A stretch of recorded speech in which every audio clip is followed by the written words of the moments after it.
नमस्कार, स्वागत छ मेरो च्यानलमा।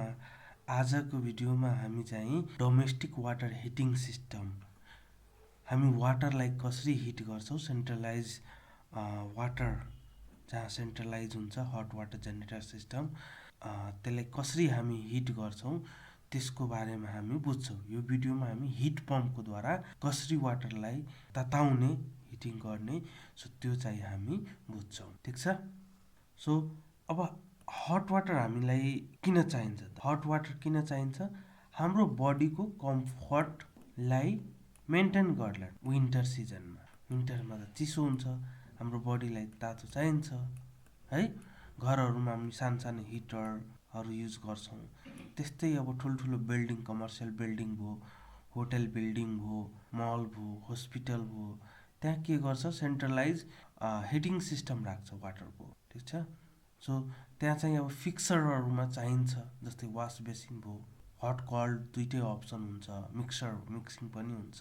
सो यसमा चाहिँ चाहिन्छ हट वाटरको कनेक्सन। त्यस्तै सावर हेडमा चाहिन्छ, त्यस्तै तपाईँको बाथ टबमा चाहिन्छ।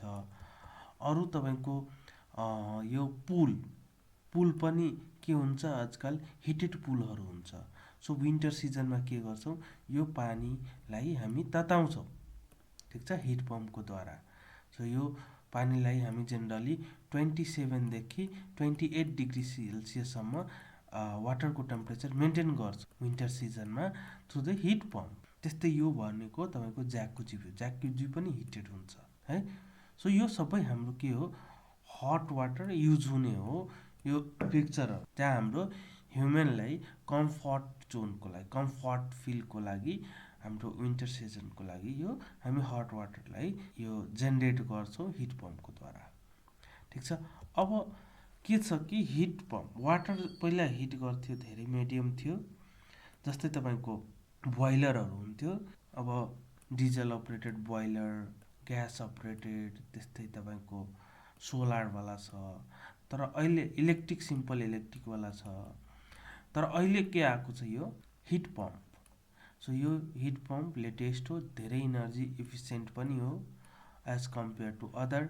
सो अहिले लेटेस्टमा सबै हामी यही हिट पम्पकै माध्यमले हामी के गर्छौँ, पानीलाई तताउँछौँ।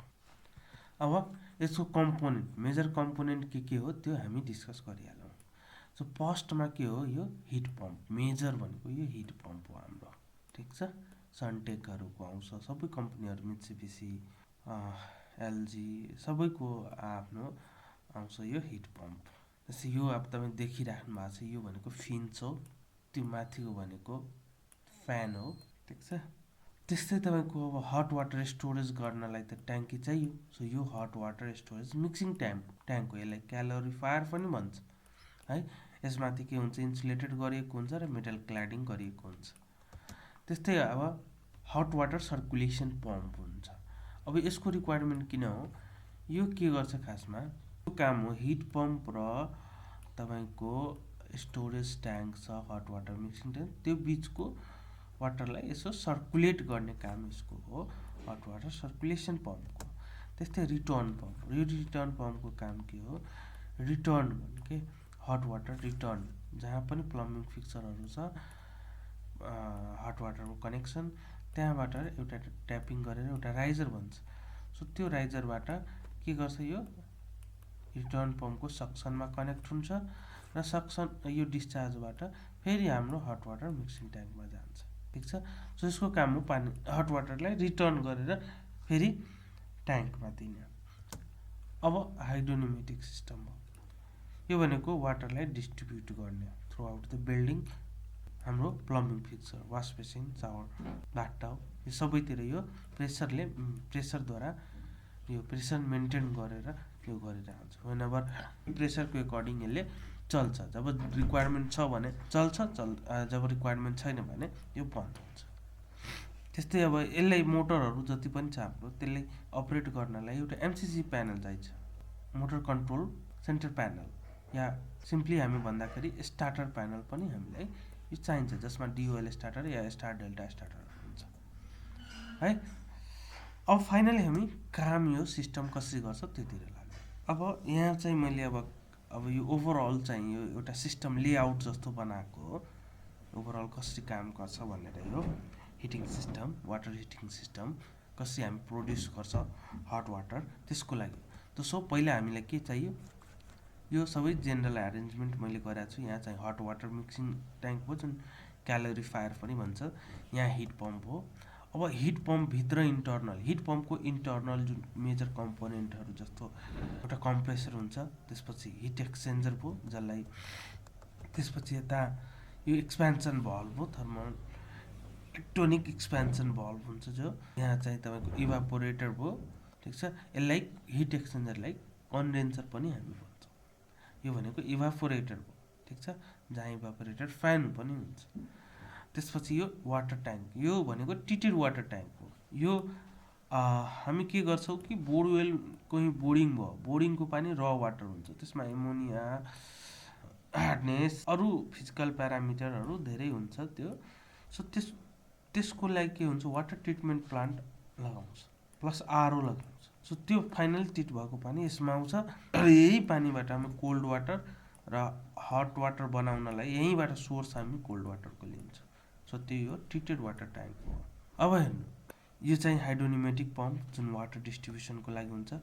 यो पम्पले के गर्छ, तपाईँको कोल्ड वाटर यहाँबाट लिन्छ है, यहाँबाट कोल्ड वाटर लिन्छ यहाँबाट यसले के गर्छ, कोल्ड वाटर लिन्छ अनि यो कहाँ दिन्छ, विथ प्रेसराइज सिस्टम, यो हट वाटर मिक्सिङ ट्याङ्क। अब यसमा के भयो, कोल्ड वाटर छिर्यो। अब यही पानीलाई इनिसियली एजम्सन गर्नु तताउनु पर्नेछ। अब यसलाई के गर्छ, अब यो हाम्रो यो बिचमा हट वाटर र हिट पम्पको बिचमा एउटा सर्कुलेसन पम्प हुन्छ। यहाँ दुईवटा पम्प लगाएको हुन्छ। अब एउटा स्ट्यान्ड बाई, एउटा या अल्टरनेटिभ चलिरहेको हुन्छ, ठिक छ, एउटा रनिङमा। सो यो भयो तपाईँको सक्सन साइडको हेडर, यो भयो डिस्चार्ज साइडको हेडर। यो सर्कुलेसन पम्प भयो। यहाँ चाहिँ के गर्यो, यो लियो, यहाँबाट लियो यो पानी, यहाँ दियो, यो सक गर्यो चिसो पानी, र यहाँबाट यसमा चाहिँ चिसो पानी हिट पम्पको हिट एक्सचेन्जरमा छिर्यो। अब यहाँ के भइरहेछ, यहाँ चिसो पानी छिर्यो, ठिक छ। अब यही चिसो पानीलाई यो हिट पम्पले तताउने हो। कसरी अब तताउने हो, यहाँ के हुन्छ तपाईँको, यो हिट पम्पमा रेफ्रिजरेन्ट हुन्छ, आर मानौँ न R410A है, रेफ्रिजरेन्ट छ भनौँ। त फर्स्ट के गर्छ, यसको जुन आउटलेट हुन्छ नि, यहाँबाट जुन निस्केको कम्प्रेसरबाट निस्केको रेफ्रिजरेन्ट, यो high pressure high temperature super heated vapour फर्ममा हुन्छ। यो कहाँ एन्टर गर्छ, यो हिट एक्सचेन्जरमा। अब यहाँ के हुन्छ, यही हिट एक्सचेन्ज, यो हिटेड फर्ममा हुन्छ रेफ्रिजरेन्ट, यही हिट के गर्छ, यो कोल्ड वाटरसँग, तपाईँको यो कोल्ड वाटरसँग यसले रेफ्रिजरेन्टले आफ्नो हिट यसलाई दिन्छ, कोल्ड वाटरलाई। कोल्ड वाटरले हिट एब्जर्भ गरिसकेपछि के हुन्छ, यो हिटेड हुन्छ, हिट भएर यहाँबाट हट वाटर जेनेरेट भएर फेरि यसमा आउँछ, ठिक छ। अब यहाँबाट अब निस्किने बेलामा जब रेफ्रिजरेन्ट यहाँबाट निस्किन्छ, त्यो कन्डिसनमा के हुन्छ यो, किनभने हिट अलरेडी यसले दिइसकेको हुन्छ यसमा। सो यो के हुन्छ, हाई प्रेसरमै हुन्छ तर स्लाइटली कुलर लिक्विडको फर्ममा हुन्छ, स्लाइटली कुलर भइदिन्छ। यो भेपरबाट लिक्विडको फर्ममा कन्भर्ट हुन्छ तर हाई प्रेसरमै हुन्छ, तर यो कुल भइसकेको हुन्छ किनभने यसले हिट यही कोल्ड वाटरले दिइसकेको हुन्छ, जसले गर्दा नै यो हट भएको वाटर, ठिक छ। अब यहाँबाट चाहिँ के जान्छ, अब थर्मो जुन एक्सपेन्सन भल्भ हुन्छ, इलेक्ट्रोनिक एक्सपेन्सन भल्भ, त्यसमा छिर्छ। अब यसबाट निस्केको पानी के हुन्छ, रेफ्रिजरेन्ट यहाँ लो प्रेसरलाई रिड्युस गरिदिन्छ र लो टेम्परेचर हुन्छ र लिक्विड भ्यापर मिक्सरको फर्ममा हुन्छ।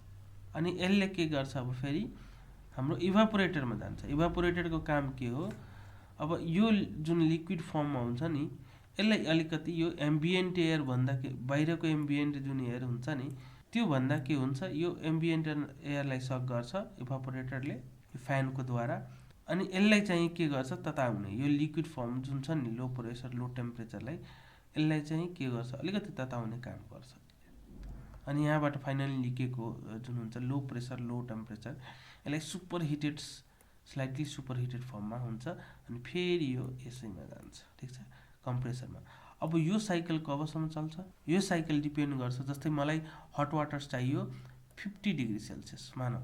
हामी के गर्छौँ, हिट पम्पको यो स्विच हुन्छ, थर्मो टेम्परेचर कन्ट्रोलर या उसलाई थर्मोस्टेट भनौँ, त्यसमा हामी सेट गर्दैछौँ 50 डिग्री सेल्सियस। मलाई 50 डिग्री सेल्सियस चाहियो। सो यो कबसम्म चल्छ तपाईँको यो यहाँ के हुन्छ, यहाँ टेम्परेचर सेन्सर हुन्छ जसले यसको वाटर टेम्परेचर सेन्स गरेर हुन्छ। यहाँ हुन्छ इनलेटतिर लगाइदिया हुन्छ टेम्परेचर, यहाँ पनि इनलेटतिर लगाइदिया हुन्छ, हिट एक्सचेन्जरको इनलेटतिर। यसमा हुन्छ प्रेसर रिलिफ भल्भ हुन्छ सेफ्टीको लागि, र टेम्परेचर सेन्सर हुन्छ, अनि आरटिटी भन्छ, रेजिस्टेन्स टेम्परेचर डिटेक्टर। सो अब तपाईँको के भयो, यो कबसम्म चल्छ, जबसम्म तपाईँको यो 50 डिग्री सेल्सियस तपाईँको यो टेम्परेचर गेन हुँदैन यो हट वाटरको, तबसम्म यो साइकल, यो यतावाला कम्प्रेसरको साइकल यो पुरै रिपिट भइरहेको हुन्छ। जब 50 डिग्री चल्छ त्यसपछि यो तपाईँको कम्प्रेसर बन्द। अब फेरि डेल्टा टी जुन टेम्परेचर डिफरेन्स हुन्छ, 45 डिग्रीमा झरिसकेपछि टेम्परेचर फेरि आफ्नो यो कम्प्रेसर चल्न थाल्छ। सो यसको ओभरअल यसरी काम गर्छ पानी तताउने। अब के भयो, हट वाटर त भयो। अब यसलाई डिस्ट्रिब्युट गर्नलाई यहीँ प्रेसराइज सिस्टममा छ, यहाँबाट के गर्छ, हट वाटर निस्किन्छ र सबै प्लम्बिङ फिक्चरलाई जान्छ यहाँबाट। जस्तै वास बेसिन भयो, सावर हेड भयो, त्यस्तै तपाईँको यो बाथटब भयो, ठिक छ, यो सबैमा जान्छ।